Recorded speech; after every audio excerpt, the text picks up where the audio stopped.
Today on Categorical Imperatives, we are going to talk about what might happen if the Supreme Court is to overrule Roe v. Wade.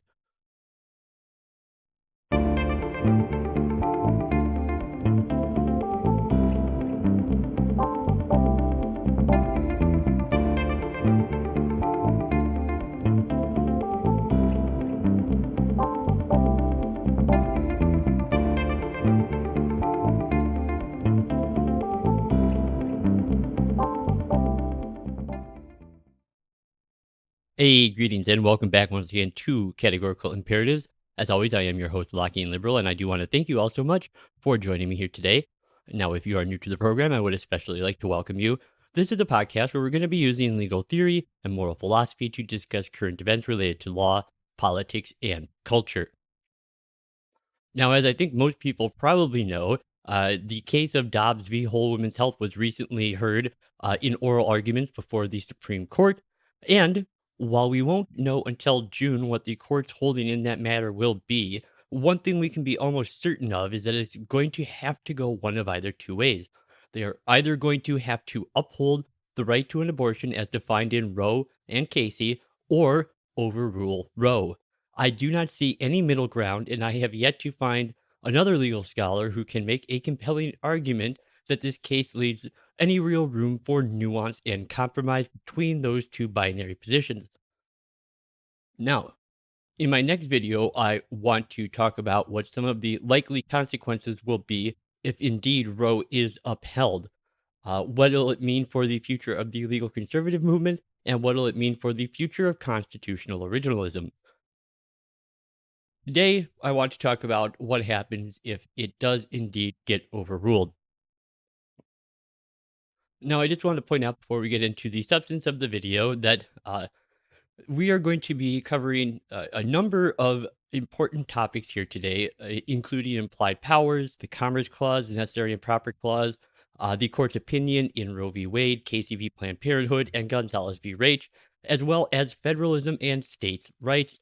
Now, these are all topics that are all of great interest to me, and these are all topics that I have covered profusely in both past episodes of this podcast, as well as in a number of articles in various law review journals, as well as with the Libertarian Institute, the 10th Amendment Center on Substack, the Social Science Research Network, and many more. So I will be having a bunch of links to both past episodes and articles of mine that touch on any of those topics that we're going to be talking about here today. If they touch on them in a real substantive way, I will have a link to that. You can find all of those down in the description. So there's a lot of good sources to go and look into further if any aspect of this is really of interest to you. So, if Roe is overruled, now, of course, the consensus on the left seems to be that if this happens, abortion will return back to the dark ages of only seedy back alley abortionists, and that the country will be overrun with millions of incestuous rape babies every year, and that the only people who possibly have anything to gain from this would be the fat cats behind Big Coat Hanger. Now, what I do think is the more interesting of the two predictions is what the conservative belief of that result of overruling Roe would be. And that is that they seem very sure that this would return the issue of abortion to a matter of states' rights.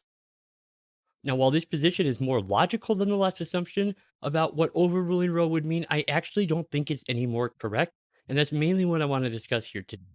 Why I think the right is misguided in assuming that this will just simply become a states' rights issue. Now, absent Roe, current Supreme Court precedent likely gives the federal government considerable power to either restrict or protect abortion rights, but that precedent could potentially be limited in ways advocated by, of all people, Supreme Court Justice Clarence Thomas. Certainly an unlikely potential savior of abortion rights, considering he is one of the most likely votes for overruling Roe. Now, last week's oral arguments in Dobbs v. Jackson Women's Health show that there is a good chance the Supreme Court will overrule or at least severely limit abortion rights long protected under Roe v. Wade and the subsequent precedents. Now, if Roe does get overruled, many people, as I said, assume that the abortion policy will simply be left to the states. Some hope that in that event, the temperature of the culture war over abortions might be lowered, that both red and blue state majorities could live under their preferred regimes. People who strongly oppose states' policies on the issue might be able to vote with their feet for alternatives, including crossing state lines to get an abortion, returning home after it's done, things like that. But that possibly happy ish scenario might well not occur. The reason is that the federal government could potentially get into the abortion regulation game. Current Supreme Court precedent leaves considerable potential scope for such regulation. Now, that precedent, in turn, could potentially be limited or even reversed, however. Uh, if so, abortion rights advocates would certainly owe a debt to, again, as I said, possibly the unlikeliest of all saviors for them, the conservative Supreme Court Justice Clarence Thomas. Now, in the immediate aftermath of a reversal of Roe, the states really would be in control of developments. There is currently very little federal abortion legislation on the books. Red states would enact new restrictions and reactivate old ones that had been blocked by Roe. Blue states could continue to permit abortion and perhaps even expand its availability. Red state residents seeking abortions would just increasingly try to cross state lines and go to a more liberal state. But this state of affairs could and almost certainly would change if Congress decided to act, which I imagine they probably would do. In my view, the text and the original meaning of the Constitution do not give Congress any power to restrict abortion, with the exception of those performed in the federal territories, such as in the District of Columbia, and perhaps those that might involve crossing state lines to access a commercial provider. But current Supreme Court precedent strongly suggests otherwise. Now, this is mostly under cases such as Gonzalez v. Raich from 2005, where the Supreme Court held that Congress's power to regulate interstate commerce includes the authority to restrict almost any economic activity so long as it has a substantial effect on interstate trade. And economic activity is defined very broadly to include anything that possibly involves the production, distribution, or consumption of commodities. That definition allowed the court to use the Commerce Clause to uphold a federal ban on the possession of marijuana that had never crossed state lines or been bought or sold in any market. Even within an interstate market, a person grew and smoked their own marijuana and they were still in violation of the Commerce Clause. Now, nearly all abortions do involve the consumption and distribution of commodities, such as medical supplies. In addition, most abortions qualify as economic transaction because doctors and nurses and others are paid to perform them. One could argue that a federal law banning or severely restricting abortions isn't really aimed at regulating interstate commerce, that the true motive would be to restrict abortion regardless of whether it involved interstate transactions or not. But much the same can be said for the marijuana ban upheld in rape and other federal law enforcing the war on drugs. They go far beyond targeting actual interstate drug trade and instead forbid even in state distribution and possession of any illegal narcotics. Now, if, as is likely, the interstate abortion market expands in the wake of a Supreme Court decision overruling Roe, Congress could claim that suppression of interstate abortions is necessary in order to enforce restrictions on those that involve crossing state lines. Now, if abortion is banned in state A, but legal in state B, that creates an incentive for residents of A to cross into B in order to get an abortion, even if the feds enact a ban on such crossing. That ban might be more effectively enforced if abortion were illegal in B as well as A, obviously. Thus, the argument will go Congress has the power to restrict abortion within a state because doing so can help suppress the interstate market in abortion. Now, the Commerce Clause rationale for abortion restrictions might not apply to abortions that are performed on a non commercial basis by staff who provide their services for free. But such cases are only a small percentage of the total. Moreover, in Raich, the court upheld the ban on Angel Rach's possession of marijuana, even though the producers had in fact provided to her for free. The theory was that even completely non commercial production and distribution of an illegal drug could impact the interstate market. Now, these kinds of Commerce Clause arguments might strike some readers as the kind of bullshit sophistry that give lawyers a bad name, and I sympathize with that reaction. I really do. I hate these arguments myself. And as you will know if you go listen to my video on Gonzalez v. Raich, I think it is a terrible. In fact, ironically, Raich is kind of an abortion of a decision, constitutionally speaking. It it's a total mess. It should be overruled. But this is exactly the kind of reasoning that did indeed prevail in Raich and provides a constitutional rationale for the continued federal war on drugs. Now, in addition to trying to directly regulate abortion by using Commerce Clause powers, Congress could also try to indirectly, by using its spending clause power, condition grants to state governments. For example, it could enact legislation restricting various types of health care grants to state governments unless the latter ban or severely restrict abortion. These kinds of conditional spending restrictions are subject to a number of constraints under current Supreme Court precedent. The amount of money involved cannot be so large as to be considered, quote, coercive. And the conditions must be sufficiently related to the purpose of the grant. And they have to be clearly stated on the face of the law, not just inferred by the executive branch. Now, the Trump administration ran afoul of all three of these restrictions during its campaign to cut off federal funds for sanctuary cities. Now, I won't go through all of the potential arguments and counter arguments here. Much depends on the exact scope and wording of the legislation at issue. Nonetheless, I think a carefully drafted conditional spending restriction on abortion rights could potentially jump through these hoops. Then, blue states would face a choice of either losing some of their federal healthcare grants or imposing abortion restrictions. Now, the spending clause approach is, of course, less threatening to abortion rights because states could potentially avoid the conditions by refusing the federal funds tied to them.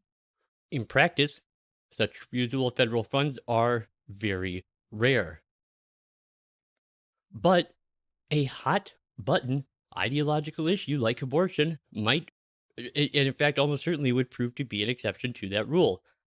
I'm sure many blue states, especially relatively wealthy ones, might tell Uncle Sam to take his money and stick it up his ass and his abortion restrictions with it. Now, what applies to conservative efforts to use federal power to restrict abortion likely also covers liberal efforts to protect abortion against red states.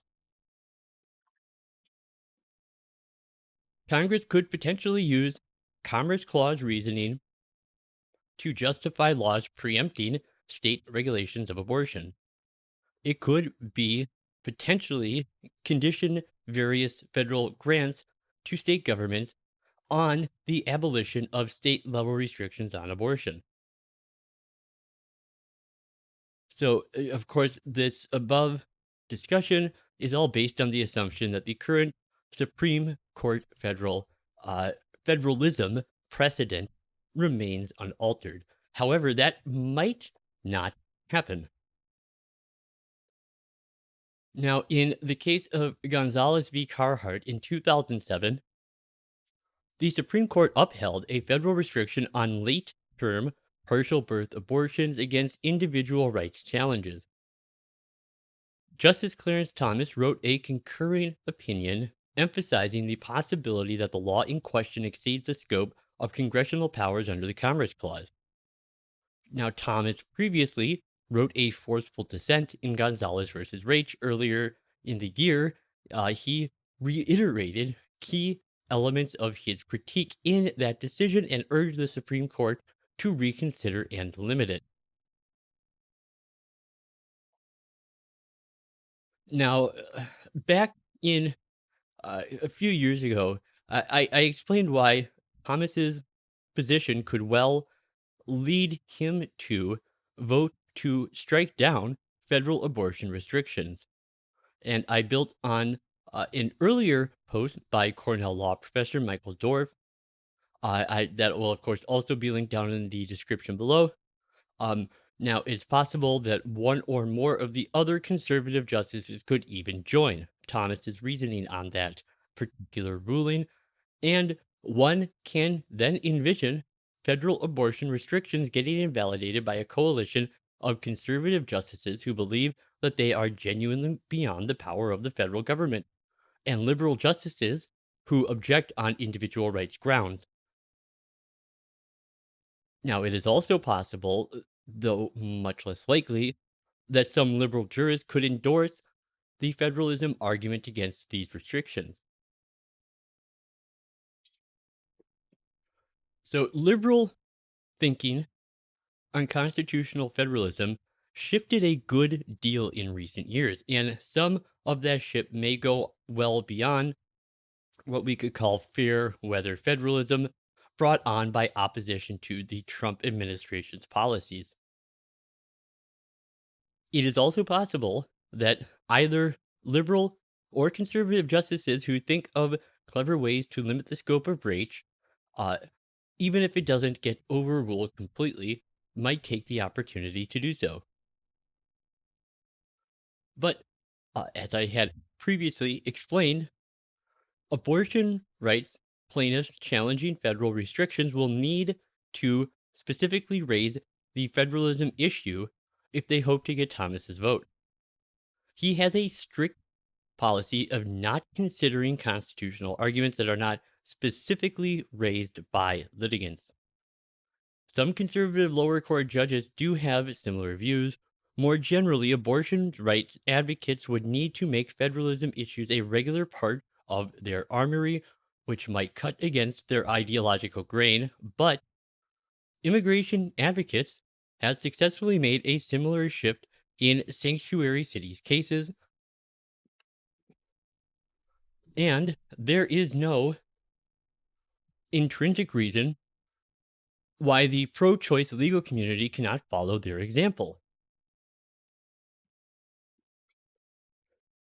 So, while this issue is a complex one, it's also possible that abortion litigation could lead courts to tighten enforcement of constitutional constraints on conditional grants to state governments. I have suggested some ways that could be done. I will put a link to that below in the description. Now, federalism arguments could also, of course, be raised by state governments and others challenging potential federal laws protecting abortion rights against the states.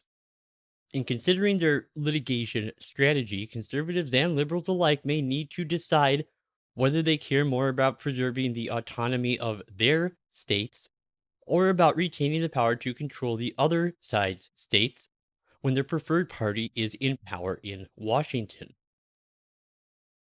Now, of course, all of the above assumes that the Supreme Court will indeed overrule or severely limit Roe v. Wade, and that Congress would take advantage of that shift to enact new abortion legislation. Neither outcome is certain, especially the latter. The court might yet preserve most of Roe in some form. And even if it does not, federal abortion legislation might be forestalled by various political factors. But I think the possibility of federal abortion legislation enacted in the wake of Roe's overruling is at least a plausible one, and it deserves some serious consideration. So, for supporters of both abortion rights and tight limits on federal power, uh, one might hope that it would lead the Supreme Court justices and others to reconsider some of their past awful decisions, such as Gonzalez versus Raich, and if nothing else, at least limit their scope.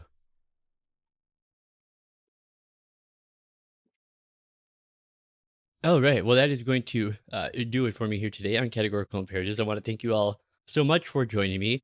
I will be back in a couple days with another video talking about, as I said, what will happen if the court indeed upholds Roe in the upcoming case. So for now, if you like this video and you're not subscribed to the channel, take a second to do that so you always know when I put out my new latest videos. Let me know what you thought down in the comment section. I do always love to hear what you guys think about the videos. And then, the whole thing. If you like it, hit that little thumbs up button. If you hated the video, hit that thumbs up down button. Uh, whatever. And if you want to support the channel, there are links down in the description to like Patreon, PayPal, places like that where you can go and put your financial faith behind the show. So if you are able to do that, I would appreciate it. If you're not able to do that right now, I certainly understand. I still appreciate you coming by and spending some of your time here today with me all the same. So I guess until next time, this has been me, Locking Liberal, for Categorical Imperatives, talking about abortion rights. And of course, as always, Delenda est Carthago.